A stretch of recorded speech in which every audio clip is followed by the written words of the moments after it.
Bienvenue à toutes et tous dans le 8e numéro de la Bordelaise, le condensé de l'actu des féminines des Girondins de Bordeaux. Je salue les sociaux de cette web TV et les abonnés et j'accueille tout de suite Monsieur Cédric Noguet-Dessus. Bienvenue à toi, Cédric.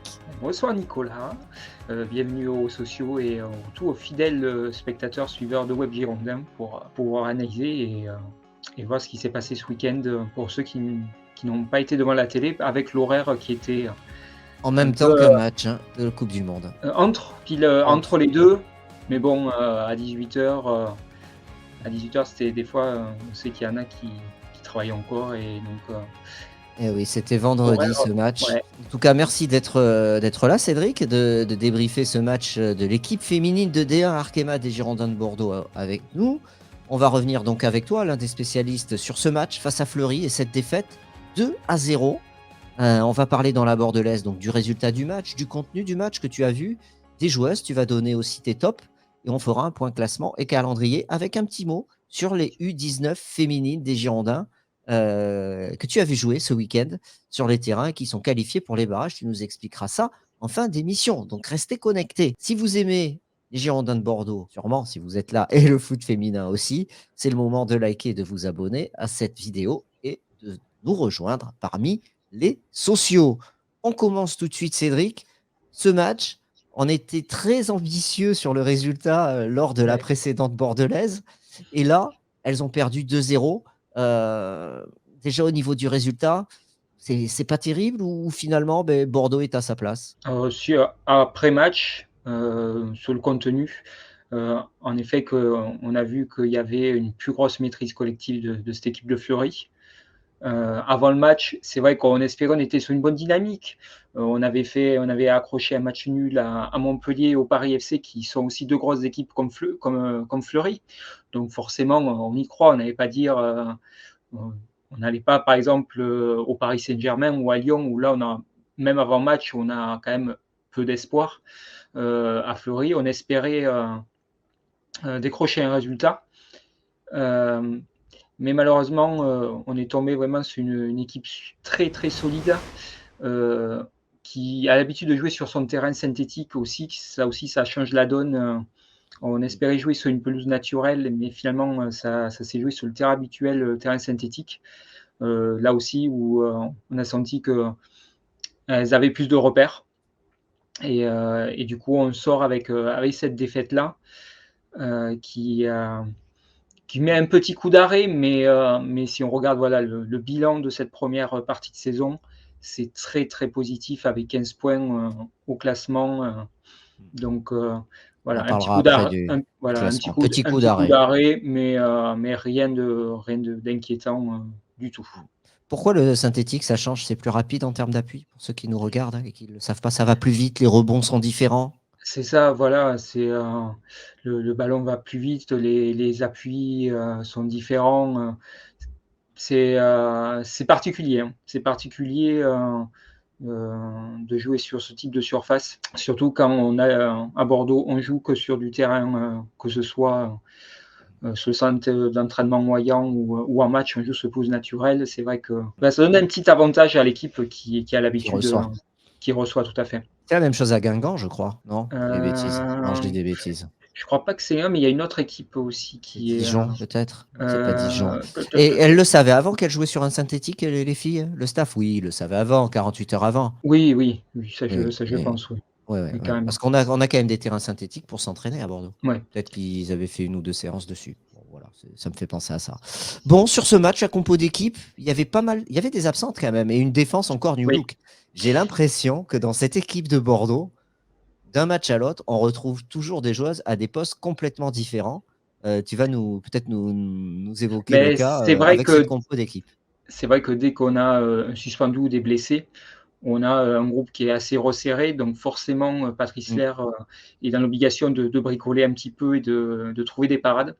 Donc, pour Fleury, il avait, du coup, Mylène Chavaz dans les buts, une défense à 5, donc avec, les 2 latérales, Fiona Liègre et Delphine Chatelain, et une défense, du coup, un axe central composé de Mario Aléwin, de Hilary Diaz. Donc ça, c'est Étonnant. la Ouais. grosse surprise de la composition de Patrice Lair et Andrea Lardès. Après Dans milieu de les buts, terrain, tu l'as pas dit, dans les buts, Chavas. Milan Chavas, si, je l'ai Milan dit, Chavas, tu Nico. l'as dit? Ah pardon, Ouais, j'avais pas entendu. donc milieu de terrain, donc Siska, Folkersma, avec Maël Garbino et 3 attaquantes, une ligne de 3, du coup avec Melissa Gomez dans l'axe et sur les côtés, Yelena Karličić et Julie Dufour. Donc après l'animation, c'était peut-être plus, un 5-4-1 que, qu'un 5-3-2 ou Qu'un 3-5-2 quoi. ouais, qu'un 3-5-2 plutôt. Mmh. Mais ça, c'est peut-être la faute, à Fleury qui nous a fait vraiment mis sur le reculoir et qui a des joueuses de côté très rapides, qui J'ai nous a vu la fait vraiment 2e reculer. mi-temps et je les ai trouvées, j'ai trouvé qu'elles faisaient des efforts et des courses très, avec beaucoup d'intensité, Ouais, les joueuses de Fleury et j'étais assez ça impressionné. La c'est différence faut d'intensité entre les 2 équipes m'a surpris. transition hyper rapide, Mmh. dès les récupérations de balles, ça fuse vraiment devant, surtout avec, la joueuse de côté, dans le couloir droit, Kouassi, qui nous a posé beaucoup de problèmes. Donc c'est ouais, c'était compliqué de ressortir le ballon, heu, Et il y avait de pas Ella Palis sortir de la aussi, pression. qui était suspendue. Oui, Ella Palis, voilà, l'internationale bordelaise, internationale on avait française qui Julie joue à Thibault Bordeaux. aussi en défense centrale qui était suspendue. Voilà, c'était Voilà, les donc c'est quand même voilà, c'est 2 2 grosses grosses absences. absences. Tout Voilà, à fait. une taulière en défense centrale, Mmh. Julie Thibault et une autre taulière, je pense qu'on peut la nommer comme ça et la Palisse qui est Tout à internationale fait. française, qui joue régulièrement avec l'équipe de France, qui était pas là aussi parce qu'elle était suspendue. Donc ça aussi, ça peut expliquer ce remaniement tactique Ah et complètement. la performance globale de l'équipe peut-être aussi. Ah oui, oui, ça il y a Fleury a fait un gros match et nous, ouais, on a fait avec les moyens, du jour. Mmh. Elles ont pas démérité, hein, comme d'habitude. C'est même si elles ont des difficultés, elles vont pas se flageller, elles ont quand même, elles ont tenté de s'arracher et sur la première mi-temps, le plan marchait bien. Mmh. Je sais pas si on peut commencer à parler, vraiment Ouais, du ouais, match, vas-y, vas-y, on parle du match. Oui, oui, vas-y, de commence à dire comment ça s'est passé, quels sont les principaux faits de jeu sur ce match? ouais, beh, sur la première mi-temps, du coup, on était vraiment bien solide, bien en place. Offensivement, c'est vrai on n'a pas existé. On n'a à part, 1 ou 2 frappes de loin, on a Melissa Gomez qui a tenté sa chance, voilà, à quelques minutes de la fin de la première mi-temps. Mais après, c'est vrai qu'offensivement, on n'arrivait pas à ressortir le ballon. Notre milieu de terrain, était débordé. Siska était très en difficulté. Mmh. Mais défensivement, on était solide. C'est vrai que, Fleury nous mettait, avait la possession, avait la maîtrise, mais une possession stérile. Heu, on a on n'a pas vraiment de très grosses occasions, de la part des Parisiennes. On craque juste sur, du coup, à la 21e minute, Mmh. sur, du coup, un ballon dégagé par la défense. Notre bloc remonte et il y a une ouverture de Léa Le Garec, la meneuse de jeu, dans le dos de Hilary Diaz qui avait suivi la montée de la ligne défensive pour mettre hors jeu, l'attaquante. Mmh. Mais malheureusement, il y avait, donc là, je sais qu'il y a débat, j'ai débat avec Patrick, avant l'émission, qui Patrick disait Gomez qu'on que salue. ouais, c'est ça qui pour lui, moi je dis voilà que Mario Ewing du coup couvre, l'attaquante et n'avait pas suivi la ligne défensive Mmh. et lui me dit que d'accord, mais que, Hilary, aurait dû, faire attention à son placement, que ouais, il a laissé c'est vrai elle a suivi la ligne mais Bon, vous irez voir le but, hein, il est sur la chaîne ouais. YouTube du club. Vous le verrez, c'est une balle en profondeur, elle est en train de remonter, il y a le ballon qui revient rapidement et elle se fait lober et puis ça va vite après, hein, donc Et c'est ça et elle aurait été hors jeu si, l'alignement avait été parfait de toute la défense. et c'est là où je me permets d'intervenir, Cédric. Ouais, C'est là complètement. où on peut dire que le gardien peut aussi anticiper les balles en profondeur. On le voit souvent faire chez les garçons avec un poussin qui anticipe beaucoup les balles en Ouais, profondeur c'est vrai aussi. et c'est vrai que la gardienne est sur sa ligne et elle a pas le temps de sortir, quoi. Elle anticipe pas et elle se fait crucifier. C'est vrai, exactement. C'est vrai, également. C'est vrai également que voilà, c'est, dans une mi-temps Comme que ça. où elles ont été très solides, défensivement, voilà, malheureusement, il a fallu que de quelques petits détails pour que, Fleury qui est très réaliste, Mmh. trouve la faille, et nous Et arrive à ouvre le marquer score. ce but, c'est ça. Donc la mi-temps 1-0 pour Fleury. Ouais. J'avance, hein. Deuxième mi-temps. Est-ce que Bordeaux, juste rapidement, est-ce que Bordeaux se crée des occasions en première mi-temps? Très Non, à peu. part, Ah non, ouais, non, c'est à part, incroyable. voilà, Ouais, une frappe de Mélissa Gomez, de y a loin, rien. qui voilà, c'est l'impuissance. On n'est vraiment pas arrivé à se rapprocher des buts. Mmh. Trop de pertes de balles rapides, pas d'enchaînement, voilà. Le bloc était vraiment trop bas et c'est ce que dit André Lardès à la mi-temps. Il dit qu'on jouait trop bas et que c'était impossible pour ça De se de créer cette des manière de occasions. se créer des occasions, de s'approcher des buts. Deuxième mi-temps, Bordeaux concède un but, c'est sur penalty cette fois-ci. Ouais, Penalty un peu généreux, je trouve. J'ai vu l'image, je trouve qu'il est un peu généreux. Bon, après, accrochage limite surface. c'est ça et une action, c'est dommage parce qu'on était dans un temps quand même, où on était bien, on revenait dans la partie. Déjà dès le début de la deuxième mi-temps, il y a un changement tactique. Avec la rentrée de Michael Accardia qui remplace, Yelena Karličić, qui a été, c'est vrai, transparente en première mi-temps et du coup, on passe à nouveau en défense à 4 D'accord. pour densifier le milieu. Du coup, c'est Andrea Lardès qui monte et au milieu de terrain avec Siska et c'est Hilary Diaz qui reste en défense. Donc en fait, on a vu déjà en deuxième mi-temps par rapport à la première, que le bloc était beaucoup plus haut. Mmh. On avait un peu plus la balle. Donc déjà, on a un peu plus existé en seconde mi-temps, même sans se créer de véritables occasions de but. On a un coup franc de Maël Garbino, par exemple. Mmh. Ce coup de pied arrêté, on a des centres, des corners, mais de vraies occasions de but, on n'en a quand même pas. Parce que voilà, Fleury est très bien organisé, très solide et non, D'accord. on n'a pas trouvé la solution. C'est vrai que les offensives sur ce match ont vraiment ont tenté, mais Mmh. ça n'a pas réussi pour ce match. Donc, finalement, Bordeaux s'incline 2-0. C'est ça, avec du coup ce penalty, là c'est vraiment par contre Hilary Diaz qui fait l'erreur, qui tente, qui est passé dans le duel et qui perd la balle et qui fait faute derrière. Donc là, c'est son point noir de son match, malgré une bonne, quand même une bonne partie pour une joueuse qui Qui découvre un n'a pas nouveau poste. l'habitude de ouais, nouveau poste et Ouais, petit rappel, elle jouait l'année dernière en D2, donc elle découvre la D1 Arkema cette année avec ouais, Bordeaux et elle est très, très jeune, elle a moins de 19 ans, hein, je crois, elle est très jeune et on l'avait vue faire un très bon match à domicile, le week-end avant, sur son côté droit. Sur son c'est côté ça. droit, non, son côté gauche. Côté gauche, ouais. Son côté gauche, voilà et elle était, milieu gauche et là, elle se retrouve axe central. C'est assez incroyable. C'est comme Andrea Lardès qui peut très bien jouer, latéral, axe central, C'est milieu de ça, terrain. C'est incroyable. c'est le couteau Oui, suisse de notre équipe. exactement. Donc défaite 2-0 sur ce match, je te propose, si tu as tout dit, c'est de Ouais. faire les tops, s'il y en a. Est-ce qu'il y a des tops? Oui, quand même. Oui, il y a des tops. Bon, on t'écoute pour les tops.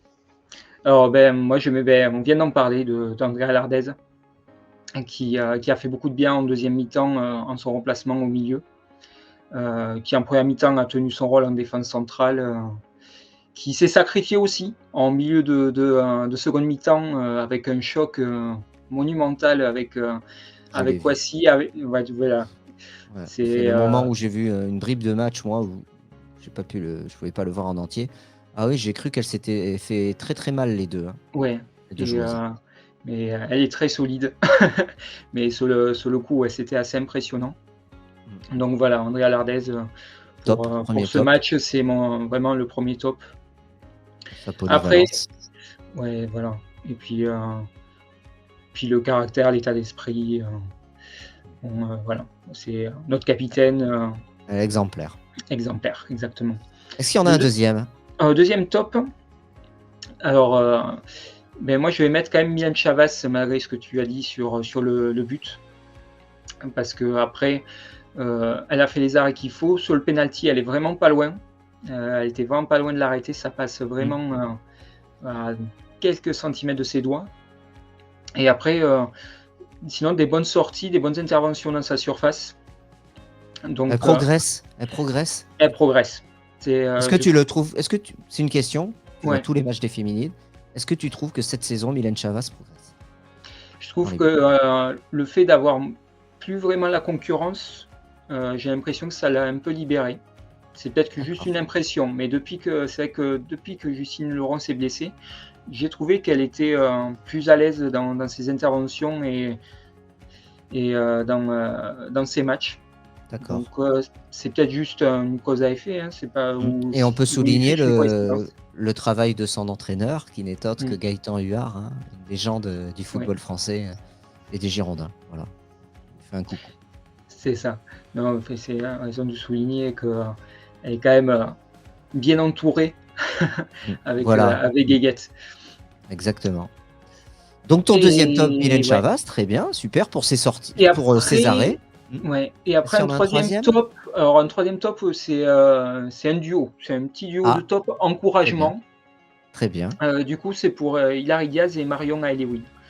très bien. Voilà, chacune ont fait des petites erreurs, mais voilà, pour des jeunes joueuses, comme ça qui découvrent le niveau et hem et qui découvrent le poste, par exemple pour Hilary, voilà, je trouvais que c'était pas mal de leur donner un petit top d'encouragement et de félicitations pour ce match. Eh beh, super. Voilà, Eh beh, très bien. Bon, beh, très bien, les tu choses que j'avais envie de faire ressortir, eh beh, c'est parfait, pour cette merci, rencontre. eh beh, merci, Cédric. On va regarder le classement maintenant. Ouais, Donc il s'affiche là, chez vous. Bordeaux, finalement, bien ancré au milieu du classement, à la 7e place avec 15 points. On a le dernier Rodez qui compte 5 points et le premier 29 points, du PSG est à Bordeaux qui est au milieu, au chaud. c'est ça, on est bien calé. On est bien calé C'est ça. contrairement à d'autres équipes, Ouais. non, voilà, on est, comme l'a dit Patrice Lair, 15 points, c'est il aurait signé de suite en début de saison. Lui, il tablait sur 10 points, donc 5 points de plus, 5 points de bonus. Mmh. Et voilà, on est bien pour commencer la deuxième partie de saison. Si on commence bien, ben, on peut peut-être, espérer, voilà, accrocher ce top 5, pourquoi pas. Voilà, non, Et oui, puisque Fleury est non, 5e avec 18 points, donc ce n'est qu'une victoire d'écart. Et on peut noter quand même que Fleury est sur une série de 5 matchs sans défaite, hein. ouais. Donc, ils enchaînent, hein, elles Mais, enchaînent, les Bordelaises. c'est ça, et puis, beh, du coup, Patrice Lerf ferait de Fleury son favori pour la troisième place, D'accord. devant le PFC, devant Montpellier, et c'est vrai ils sont, assez impressionnants au niveau collectif. Ils ont peut-être moins d'individualité que les 2 autres gros, mais ils ont, vraiment, une efficacité défensive et offensive et de la vitesse, avec leurs attaquantes qui peuvent vraiment mettre en difficulté, qui peuvent Beaucoup vraiment d'équipes. les placer, voilà, qui peuvent vraiment les placer, dans, en course en Bon, lice pour la troisième place. Et Bordeaux, nous ouais, et ouais, ouais, et pardon, nous, vas-y. Vas-y, je te laisse terminer, je et pensais que tu avais terminé. ouais, et ben nous, on va faire nos petits bonhommes de chemin, sans pression maintenant avec le matelas qu'on a sur le maintien. Et Travailler sereinement. exactement, S Et on peut dire que l'équipe a beaucoup progressé, sur cette première moitié de saison. Maintenant, c'est une trêve pour les Bordelaises. Prochain ouais, match de championnat, la 12e journée de Arkema, c'est le 14 janvier. Bordeaux recevra Dijon. Il y a eu le exactement. tirage au sort de la coupe de France. En Oui, 16e ce de matin. finale de la coupe de France, les Bordelaises vont accueillir, Nîmes Métropole Gare. Gare Nîmes Métropole, je ne sais pas dans quel sens c'est, une Ouais. équipe de Nîmes. Alors, c'est pas Nîmes Olympique, hein, c'est Nîmes Non, Métropole Gare. C'est un non, en club, un effet. autre club de D2. Donc ça, c'est Oui, intéressant. Ça sera, ça sera avant cette 14e journée, puisque ce match-là sera le week-end du 7 ou du 8 janvier à domicile, mmh, Cédric. Réserve c'est, ton week-end. c'est ça, c'est week-end Coupe de France entre Regarde Coupe de France. les garçons et les Voilà, filles. Exactement. exactement, parce que tu vas voir Bordeaux-Rennes plus Oui, Bordeaux-Nîmes. Et j'espère pas ça va qu'ils faire, mettront, on va faire des émissions tous les jours, là. Ça va être la folie au mois oui, de janvier. Ça va être de mois de la folie. janvier là, le calendrier, ouais, on l'a vu Po, po, po, dans le po. talk hier, des Ouais, matchs tous les 3 jours, ça va être de la folie. Voilà, donc bah, elles ont une trêve de 15 jours, qu'elles en profitent, hein, les Bordelaises. c'est ça. Euh, un petit mot, tu voulais en parler, des Oui, U19 féminines entraînées par Romain Vitry, euh, se sont qualifiés pour les barrages afin de disputer le championnat élite pour la suite de la saison. Je te laisse dire le mot que tu souhaitais dire sur ce match auquel tu as assisté le week-end dernier à Bordeaux, face à Nantes. C'est ça, c'était un petit Et, derby d'Atlantique pour finir. et voilà, donc je te laisse en parler. Petit Ouais, derby. ben voilà, c'était un match décisif pour cette équipe des U19. Il fallait une victoire ou un match nul pour assurer la seconde place. Et elles l'ont fait avec brio. Elles ont fait vraiment la différence en première mi-temps avec 2 beaux buts inscrits par Marie Atellus et par une joueuse que l'on connaît dans l'effectif professionnel de Patrice Lair, qui est Serena Pinto de Queiroz, qui Très a jeune. marqué, ouais, voilà, 18 ans, et qui marque un coup franc direct excentré dans la lucarne magnifique. Je sais qu'il y en a qui l'ont filmé, peut-être qu'il y en a qui l'ont vu passer sur les réseaux Je sociaux, l'ai vu mais sur les réseaux sociaux. voilà. Très Donc beau coup franc. c'est ça, très beau coup franc, magnifique. Et en deuxième mi-temps, elles ont géré, elles ont un peu plus souffert parce que ouais, il y a un groupe un peu rajeuni, très jeune aussi, qui est un groupe resserré également. Donc elles ont un peu souffert physiquement sur la fin, mais voilà, elles ont tenu, elles se sont accrochées avec un gros match en patronne au milieu de Maëlle Seguin, qui était elle aussi titulaire dans cette équipe. Donc voilà, une très belle saison pour ces filles qui vont jouer le barrage samedi au Paris FC, du coup, pour jouer un mini championnat pour le titre de champion de France qui se disputera de janvier au mois de mai. Donc là, si elle gagne le barrage, elle passe dans le Ouais. championnat élite pour disputer le titre de champion de France. C'est ça. Si elles battent le Paris FC Le ce Paris week-end. FC, ouais. Si elles ne le battent pas, elles sont en un championnat pour se maintenir. Voilà, une phase d'excellence où du coup, voilà, c'est jouer le maintien en U19 nationaux.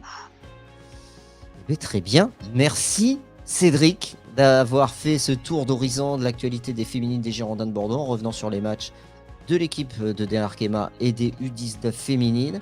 Merci à vous, chez vous, depuis votre smartphone ou votre télé, de nous avoir suivis. N'hésitez pas à liker, à partager, à vous abonner à cette chaîne YouTube et à suivre l'actualité sur webgirondin.com, puisqu'il y a aussi les résumés des matchs des équipes de forme jeunes que tu suis le week-end et que tu fais bénéficier les lecteurs de Web Girondin, donc de tes comptes rendus, que ce soit du U19 féminin, masculin, National 3 ou autre. Vous pouvez le lire sur webgirondin.com. Cédric, je te souhaite une bonne journée, une bonne soirée. Je te dis à bientôt. Et ça marche, et merci à tous pour votre fidélité. Soyez les plus nombreux possibles à suivre les émissions de Web Girondin. Et un petit message à Gino avec la chanson. Comme un but de Maja. Voilà, C'est ça. on le salue Gino. Allez la voir sur la chaîne. Allez la Exactement. voir. Allez, bonne journée, bonne soirée. Ciao. Salut. Bonne soirée.